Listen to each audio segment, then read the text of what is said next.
Narrative writing is one of the most powerful types of writing for students to learn how to do. We don't reserve it just for elementary. We love to see narrative writing happen all the way up into the high school years.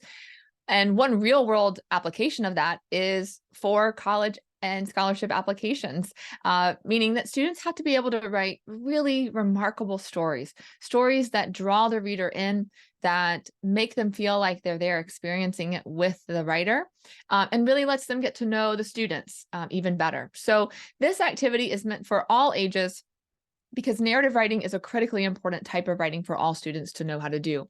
In this activity, though, what we're doing is taking a look at how do we narrow down the focus of narratives for students, because a lot of times students will tell us, and then this happened, and then this happened, and then this happened, and then this happened. And it's just this series of events. And there might be some interjections of like, it was fun, or that was so cool, but there's not a lot of elaborations or pausing or really kind of narrowing down the focus so that the story doesn't feel like it covers so much. And what we've learned is that by helping students kind of think about a funnel, right? A funnel that's going to help them narrow down what it is that they're actually going to write about, from starting really wide with lots of ideas, narrowing it down, getting to actually less and less time passing in what they want to write about. It helps them write even stronger stories. So let's dive into the funnel, narrowing the focus in narrative writing. So the very first thing when students are going to write a narrative is we want to ask what happened. And one huge tip that we certainly ascribe to in writing with design is not letting students write about just anything and everything they want. Instead, what we say is let's have a shared experience. So for elementary students, that could be as simple as walking down the hallway and going and looking at what shoes the principal has on today, right? Or as a family, going outside and rustling in the leaves, or putting your feet in the grass and closing your eyes and just taking in that moment, or listening to birds or cicadas. And then for upper elementary, middle school, high school students, this can be experiences that happen in class where there are class projects. There might be a guest speaker. There might be a field trip. And then also for upper grade students, they are more able to kind of have a realistic experience. So for example, maybe you don't actually take a field trip to Antarctica, but you could write about that if that's part of what you're studying, because students can put themselves in that position. That's certainly possible in younger grades. It just takes more of a setup. But as students get older, still keeping a shared experience is possible, even if it's not something that they've actually gone and done, right? So the very first question, though, whatever the setup of the story is what happened. And again, really quick, our tip is don't let students choose their topic. Don't give them wide open, but instead give them a shared experience or a few very specific choices, or even a theme like a time you showed courage, right? Or base it in text. Better yet, base it in text, because that's how a lot of states are doing assessments of narrative.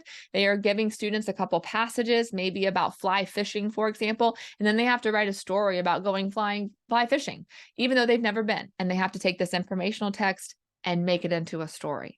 So all that to say, narrow the focus, number one, of even what you allow students to write about. But then secondly, this is the question to get started. What happened? What just happened? Or what can we imagine happened? And there are two ways to then narrow down the focus. Option one is to sequence what happened in many moments, and option two is to brainstorm what happened times two. So how do we actually answer that question of what happened and begin to narrow the focus? Well, we're going to walk through these two options. Some like to do this, like you take the big topic of courage or fly fishing, or in this case, ate lunch. And then we say, okay, let's take this really big event, right, of eating lunch, even though that doesn't feel very big, but for a story, it is. There's a lot that can happen at lunchtime. We're going to break that down. What were the mini moments, the micro moments within eating lunch? Well, 12 o'clock, we went to the kitchen. We stared at the fridge, pulled out turkey leftovers, made my 10th Thanksgiving meal, right? So here are the micro moments of eating lunch. Okay. Now, from here, we're going to say choose one of these to then stretch out into now additional moments, mini micro moments, right? Nano moments. So stared in the fridge. Tell me more about that. What happened then? Well, I couldn't decide what I wanted. I contemplated hummus. I saw the turkey. Scanned one more time, hoping to find something else. Settled on turkey, right? So we take one moment, we've stretched it into 4, or broken it down into 4, I should say. And then we've taken one of those 4 and we've broken it down into 5. So what we're doing here is even though it's getting more small moments, what we're actually doing is funneling down to a really tight amount of time, rather than telling about eating lunch where it's first I went to the fridge, then I pulled out turkey, then I ate. Now we're getting down into something that's really relatable for people to read about, that you're standing at the fridge and you're like, what am I going to have, right? There's this, I'll just do this today. So the funnel is coming in and helping us get a much more condensed time and topic to write about. And so this visual, even though the number is more, but having your boxes kind of funnel in and be on these diagonals is really going to help students realize what we're doing. And if you have a funnel handy, I highly recommend a visual demonstration. In this case, you've got a picture here with rice being funneled into a jar, but anything you can do with liquid or with something easy like rice, just to show what a funnel actually does. It will really help this stick within students' minds. The second is to brainstorm what happened ×2. And we've got some bubbles that have popped up a little early. So first we will brainstorm on 1. So imagine there's nothing at 2 at this moment, just number 1, we've got ate lunch. And so it's the same things. It's just in this case, you don't have to think in sequential order, which I like both of these. That's why I wanted to share them both with you. It's not that one's better than the other. Sometimes I can't think sequentially and I need to just do bubbles. I just need to think about, I made this meal for the 10th time. I stared at the fridge. I went into the kitchen. So this brainstorming design is just allowing you to get your thoughts out. And then from here, we're going to choose one and then brainstorm again. And so again, it's the same information that was on the sequencing designs, but in this case, the brainstorming design is not in order. So you don't have to kind of mess up and, like, oops, I needed a box in here. It's before, not after. This just lets you put them all around. So in this case, you can see the same ones popping up.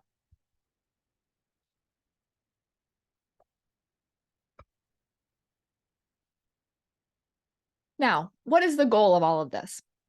It really is to get a small enough, a short enough, a tight enough primary focus that students can begin to add those elaborations, those writing features that really help the story come to life. So if they're not covering so much time, it allows them to press pause and go deeper and tell more about that moment, which that's really what narrative writing is all about.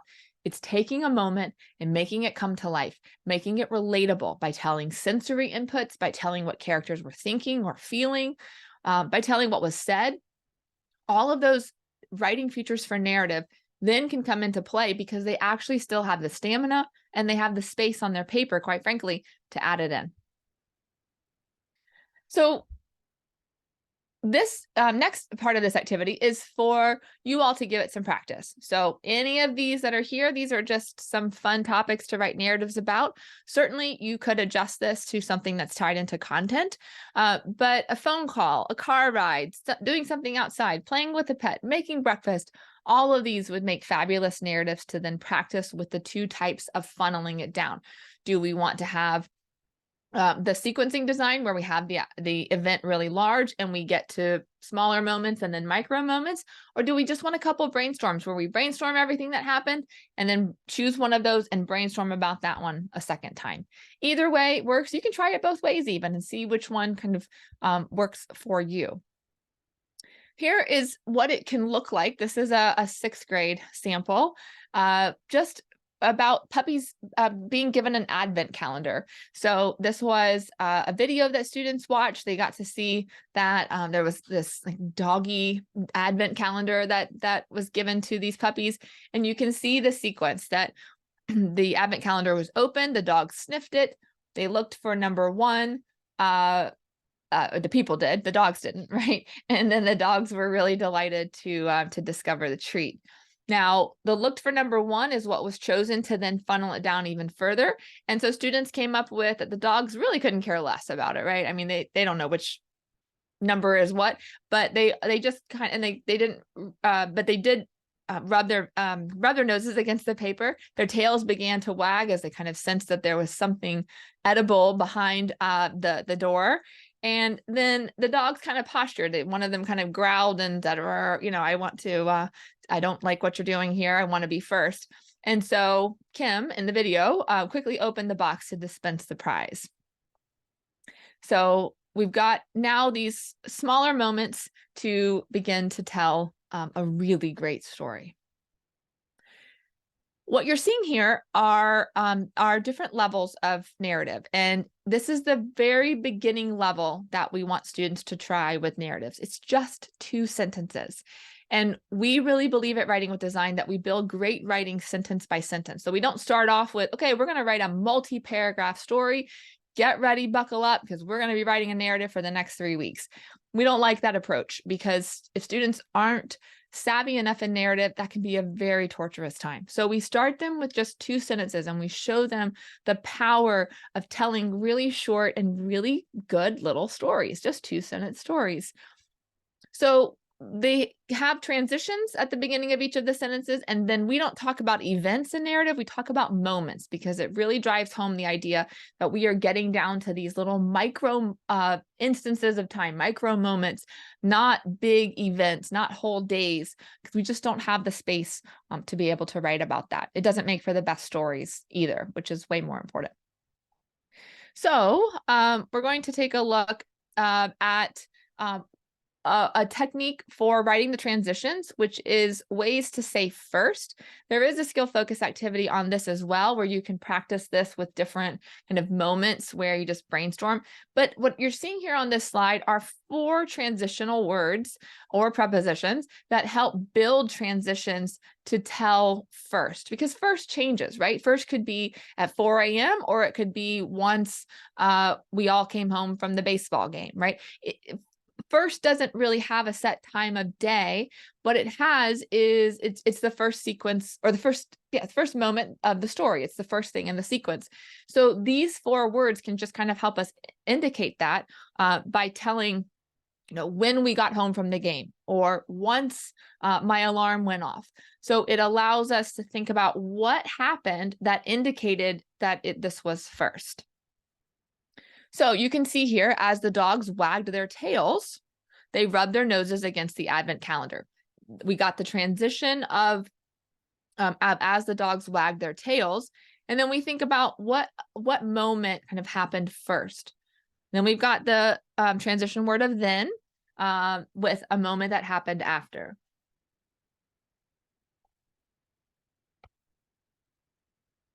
We can also brainstorm ways to say next and then. So we kind of use first and then to anchor in the text, or in the story, but we don't want to leave those words, especially the older the student. And so you can see it's the same ones, but we just want to think about when we might, what we might put for the next or then. And so now you're seeing, when she noticed the dog's posturing with frantic intensity, Kim opened the box to dispense the prizes. So you can see here, we've got a first and then in terms of transitions that are really powerful, that actually still have action in them. And then we're going into those moments that are in sequential order. So this is a fabulous example of a level 2 narrative. And we would rather see students work on this than writing a really long narrative where it's first I woke up and then I went downstairs and then I had breakfast and then I got on the bus and then I went to school and then I said hi to my friends and then I said hi to my teacher. You get the point, right? So this is a much stronger narrative, even though it's only 2 sentences. You're teaching them so much more about the power of narratives. And this is a great starting point for any level of student to know what it takes to write a good story. Underneath here is where we will press pause and write elaborations in a future session. This is a level 3. So all we're doing now is adding a 3rd moment. And so here is another example of one that's getting narrowed down, playing Candyland with my family. There were 4 moments. We sat down on the living room floor. I set up the board on the coffee table and chose the red dude. 3rd card in, I got the coveted candy cane card. My sister got so mad she flipped over the board. We're going to write about this one. Right, so there's a choice here of which one we want to write about. And then we're going to brainstorm those even further. When I got that candy cane, tell me more about that moment. Well, I put my Cheetos down before I drew a card. Good. Mom yelled, "Wipe your hands," as I surveyed the board. Reached over and took the card, hoping it was a good one. I gasped and squealed. I passed everyone with a big grin on my face, because if you've ever played Candyland, you know the candy cane card takes you really close to the end. And there's that funnel. So in this case, you're seeing the purple box come around the 3 to say this is going to be our first, our middle, and our end event. And that is what gets popped in here. And you can see also the work on the transition. So while we didn't walk through those steps, in this case, you're just seeing more examples of how you can take first, then, and last and really make them powerful by changing them up with when and as and with and just before. Those phrases are really going to help make the story great. So we've got just before I reached over and took the card, hoping it was a good one. My mom yelled, "Wipe the Cheeto dust off your hands." As I surveyed the board and looked down at my card, I sucked in a big breath and squealed, "What? I got the see you later, suckers." Or maybe, yeah, peppermint, candy cane, peppermint. With a big grin on my face, I danced my little red gingerbread man slowly up the path as I headed closer to King Candy's castle.